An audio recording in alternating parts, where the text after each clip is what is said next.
Motsa kasa zaki dan Musa. Assalamu alaikum. Amana. Madalla mai gida. Ya garin ne? Mangwaro nake so. To mangwaro da ya gashi, kamar nawa kake so amana? Kawai ban na 100. Amana ai dun mu ne, kai ba ma sai an karbi kudin ka ba. Allah ko? Kai. To madalla. Ai ba sai an karbi kudin ka ba amana, ai dun mu ne. Madalla. Dun mu ne kenan. Dun mu ne amana. To Amana gashi nan. Madalla. Godiya nake. Na gode Yanzu amana. ba na biya ba? Ba sai ka biya ba, kawai kudi ne amana. Godiya nake.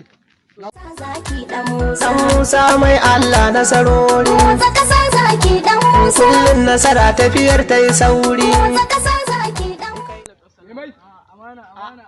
Amana. A bani rabin kwata. Kaga me ma zan sauka na go. Zaka tafi? Wani ne kudin ka? Amana. Ai muna da dadi. Nagode. Bauta zamani.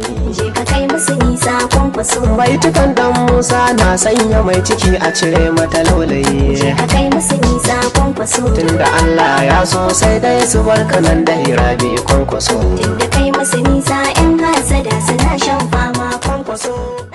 Nawa ne kudin ka? Dauko dan amana ka bar kudin kawai. Nagode muna tare kenan. Ba matsala, nagode na. Amana. Barka da. Barka da ɗan amana kenan. Madalla. Kaga amana. Da Allah, Alewa nake so. Aliyu kake so ai anan duk kayan ku ne. Ka ɗauki wanda ka. What? Ai da ana tare. Kayan mu ne. Amana kenan. Madalla.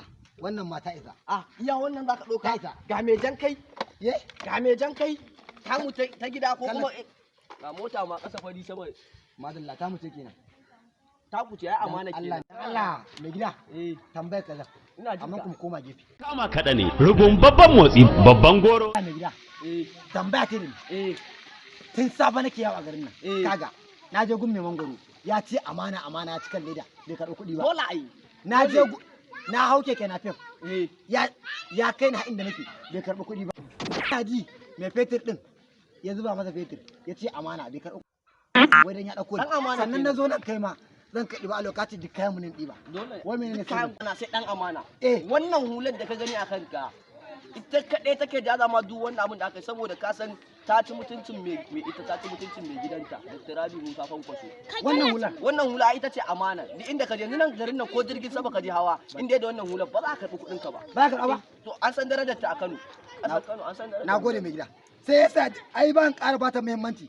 Ba ma ka sawar mutanen garin mu mata. Hakkun ne.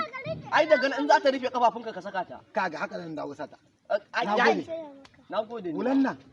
Hulan nan ta bani kariya. A dole ta ba. Saboda ni abin ya ban mamaki. ai sa za ka yi inda ka je ana amana. Ai dan amana ne mai ita. Tsohon gwamnan jihar Kano. Dr. Rabi Musa Kwankwaso. Tsohon sanata. Dr. Rabi Musa Kwankwaso. Tab, to gaskiya dole in rike ta da amana.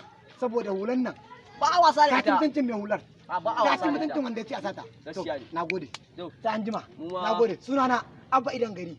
Ni kuma sunana Halifa Ajasu. Na gode. Na nan